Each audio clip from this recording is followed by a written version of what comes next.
형제들아, 내가 너희에게 전한 복음을 너희에게 알게 하노니 이는 너희가 받은 것이요 또 그 가운데 선 것이라.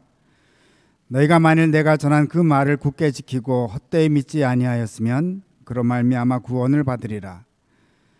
내가 받은 것을 먼저 너희에게 전하였노니 이는 성경대로 그리스도께서 우리 죄를 위하여 죽으시고 장사 지낸 바 되셨다가 성경대로 사흘 만에 다시 살아나사 게바에게 보이시고 후에 12 제자에게와 그 후에 500여 형제에게 일시에 보이셨나니 그 중에 지금까지 대다수는 살아있고 어떤 사람은 잠들었으며 그 후에 야고보에게 보이셨으며 그 후에 모든 사도에게와 맨 나중에 만삭되지 못하여 난 자 같은 내게도 보이셨느니라.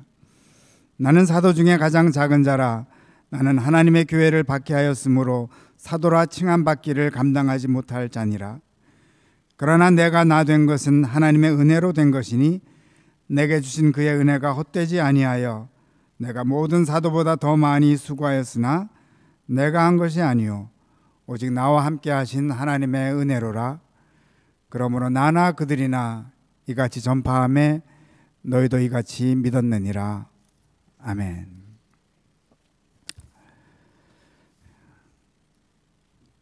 얼마 전에 언급해드렸던 우리 나무의사 우종영 씨가 보기만 해도 치료하곤 했던 습관에 따라서 치료하려고 나무에다가 끌을 대는 순간 생각이 떠올랐습니다. 이런 나무를 치료하는 게 과연 잘하는 일일까? 나무 뒷가지를 천천히 올라다 보니까는 나무 하나하나 가지가 하는 얘기는 이제 그만 놔줘 하는 소리 같이 들렸습니다. 그래서 그냥 손 한번 대지 못하고 돌아섰습니다. 돌아오는 길에 끝없는 의문이 듭니다. 그래도 그 나무가 혹시나 더 살고 싶지는 않았을까? 1년이 지난 뒤 그 나무가 있던 곳을 다시 찾게 되었습니다. 죽음의 현장을 맞닥뜨리면 어떻게 될까 고통스러울 것 같아서 미루었던 것입니다. 조바심 나는 마음을 애써 누리며 잣나무가 서 있는 자리에 다가서는 순간 그는 걸음을 멈출 수밖에 없었습니다. 늙은 잣나무가 자취를 감춘 그 자리에는 어린 잣나무가 한참 자라고 있었습니다. 가냘픈 가지마다 연한 연록빛 새순을 올리고 하늘을 향해 줄기를 뻗은 어린 잣나무. 1년 전 늙고 병든 잣나무를 치료했더라면 결코 볼 수 없을 새 생명이었습니다.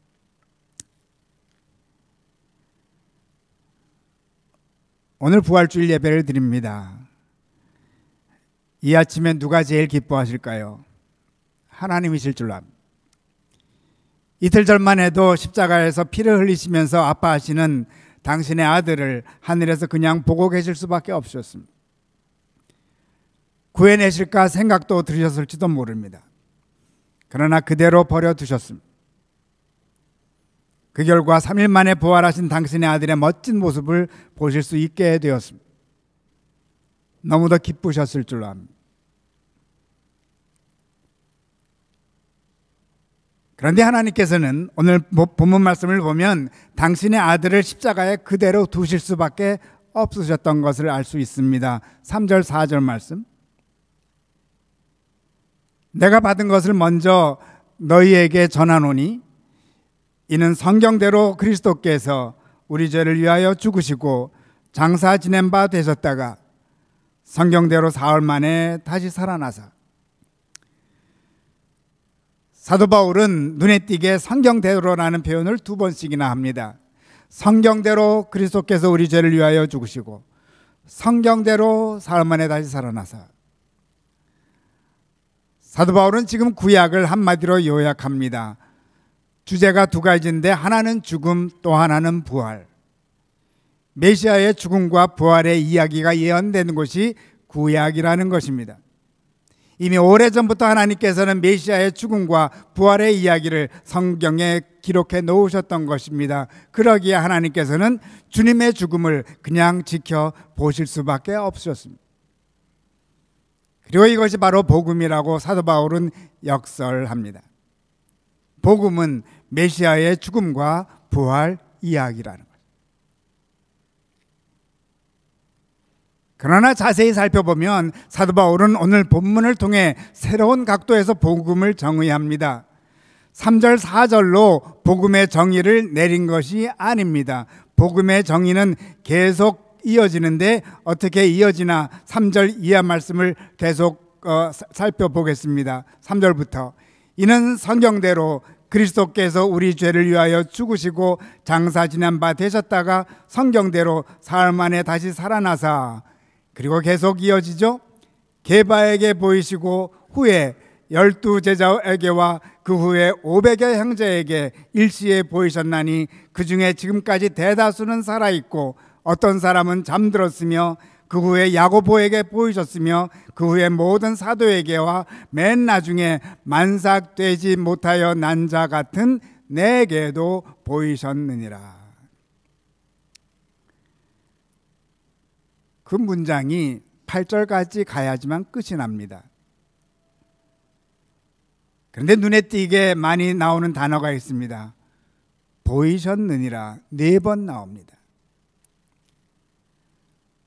죽음에서 사흘 만에 부활하신 것이 복음의 전부가 아닙니다. 부활하신 주님께서 자기에게까지 보이신 것이 바로 사도 바울의 복음이었습니다. 하여튼 사도 바울은 주님의 나타나심과 함께 복음이 무엇인지 깊게 깨닫게 된 것입니다. 주님의 나타나심은 복음의 한 연장이었던 것입니다. 주님의 나타나심의 사건은 사도 바울을 완전히 뒤집어 놓았는데 9절 말씀을 보면 알 수 있습니다. 나는 사도 중에 가장 작은 자라. 나는 하나님의 교회를 박해하였으므로 사도라 칭함받기를 감당하지 못할 자니라. 사도 바울은 놀라운 체험을 합니다. 율법에 정통한 사도 바울에게는 상상할 수 없는 일이 벌어진 것입니다. 율법대로라면 선행을 행한 자들에게만 하나님께서 복을 주시게 되어 있습니다. 그들에게만 하나님은 그래도 나타나실 수가 있습니다. 사도 바울이 받은 첫 번째 충격은 당신의 교회를 핍박하는 자기에게 나타나셨다는 것입니다. 그리고 거기에 더해서 자기를 사도로까지 임명하셨다는 것입니다. 이것이 바로 사도 바울에게는 복음의 정수가 되었습니다. 복음의 내용이 자기의 삶에 이루어진 것입니다. 죽을 수밖에 없는 자가 하나님의 은혜로 부활하게 되었다는 것입니다. 계속해서 부활의 결과에 대해서 더 구체적으로 말씀하십니다. 10절 말씀. 그러나 내가 나 된 것은 하나님의 은혜로 된 것이니 내게 주신 그의 은혜가 헛되지 아니하여 내가 모든 사도보다 더 많이 수고하였으나 내가 한 것이 아니요 오직 나와 함께 하신 하나님의 은혜로라.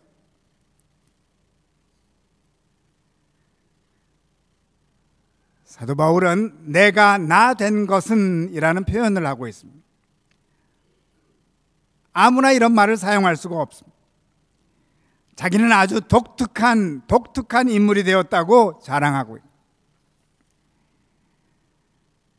만삭되지 못한 자, 그것도 부족해서 교회를 핍박하던 자가 부활의 주님을 만난 후 아주 특별한 인물이 되어갔다는 것입니다.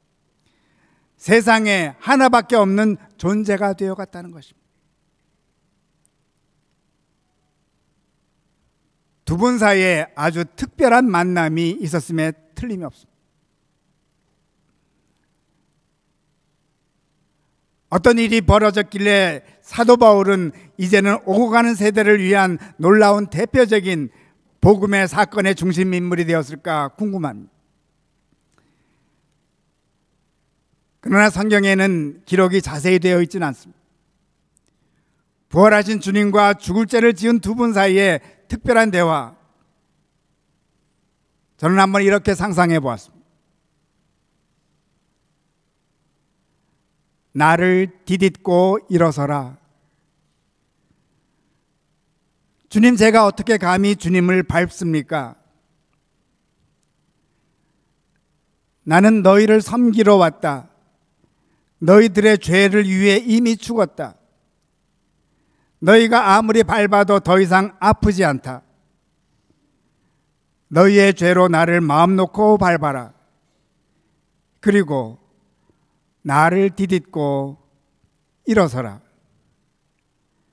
대신 나를 위해 부활의 꽃을 활짝 피워다오.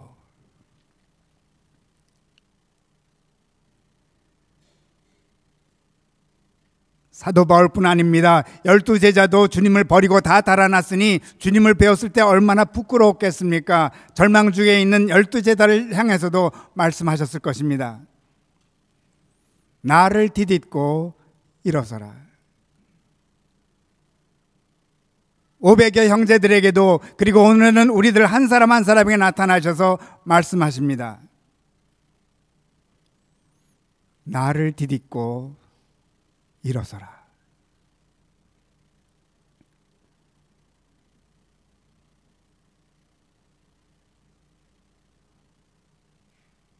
주님은 우리 모두에게 나타나시는데 우리에게 가장 맞는 방법으로 나타나십니다. 그래서 우리도 사도 바울의 고백을 하도록 하십니다. 내가 나 된 것은.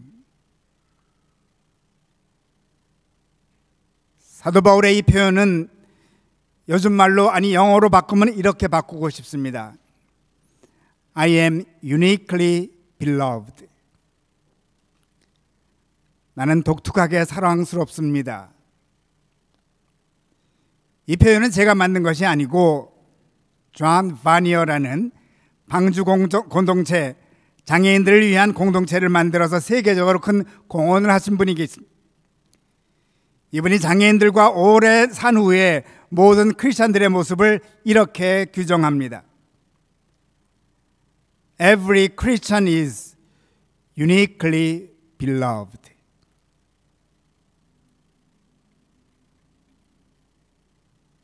그는 장애인들 각자의 독특한 어두움을 늘 접하면서 살았습니다. 그러나 한편 그 안에서 피어나는 부활의 꽃의 향기를 늘 맡으면서 살았습니다. 결국 부활의 주님을 만난 모든 사람들을 uniquely beloved 하다고 고백을 하고 있습니다.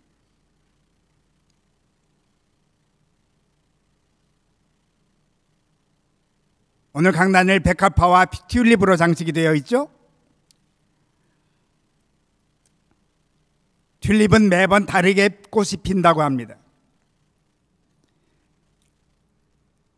겨울 동안 받은 상처에 따라서 피는 모양이, 색깔이 조금씩 달라진다고 합니다. 상처가 사랑스러움으로 독특하게 나타난다는 것입니다. 사도 바울이 유독 사랑스러웠던 이유도 그의 어두움 때문이었습니다. 그의 죄성 때문이었습니다. 그의 어두움으로 인해 주님께서 죽으시고 부활하신 것입니다. 그로 인해 그의 어두움은 신비한 아름다움이 된 것입니다. 그러기에 그는 고백하였던 것입니다. 내가 나 된 것은. 이것이 바로 복음입니다.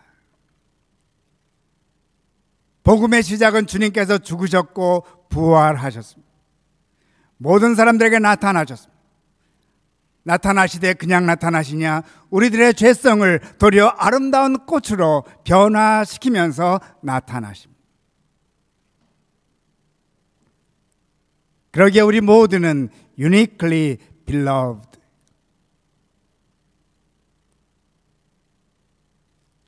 주님의 고난은 같지만 우리들의 어두움은 다르기 때문입니다. 우리들의 죄성은 다르기 때문입니다. 우리들의 어두움과 죄성이 주님의 단 한 번의 죽음을 만났을 때 신비한 아름다운 꽃으로 피어나고 있는 것입니다. 이것이 우리들의 부활입니다. 이때 하나님께서 기뻐하십니다.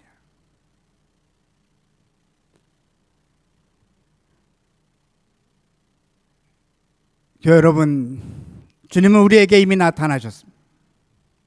우리에게 맞는 방법대로. 그리고 이미 말씀하셨습니다. 나를 디딛고 일어서라. 그러나 오늘 우리는 함께 성만찬에 참여했습니다. 그 이유는 무엇입니까? 나만 부활의 꽃을 피운다는 것이 부활의 완성이 아닙니다.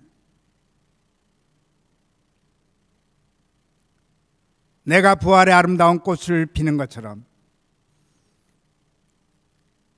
이웃 성도들도 아름다운 꽃을 피워가도록 함께 사랑의 공동체가 되는 것입니다.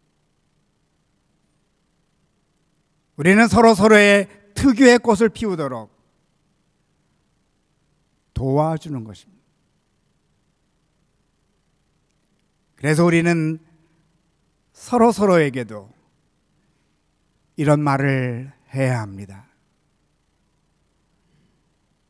나를 디딛고 일어서세요. 부활의 주님께서 기뻐하십니다.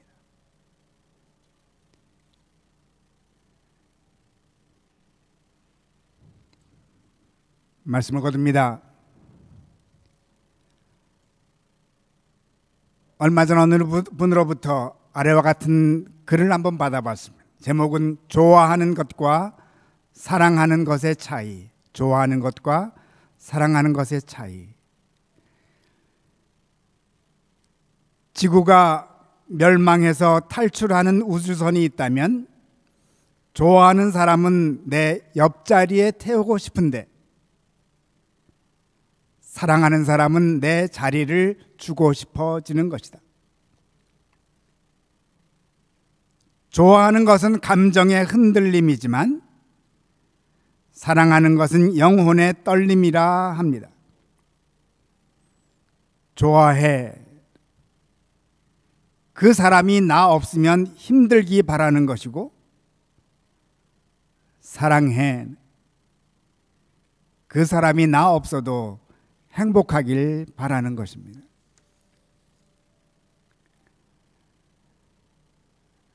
저는 여기에 한 가지를 더 하고 싶습니다.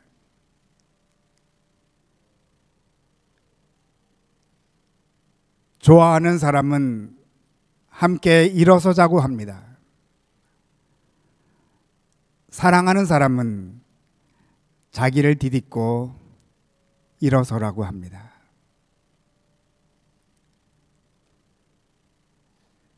교회 여러분, 주님의 음성을 들으십시다. 나를 디딛고 일어서라. 주님의 음성을 나누십시다. 나를 디딛고 일어서세요. 함께 사도 바울의 고백에 동참하십시오. 맨 나중에 만삭되지 못하여 난자 같은 내게도 보이셨느니라. 예수님이 부활하셨습니다. 아멘.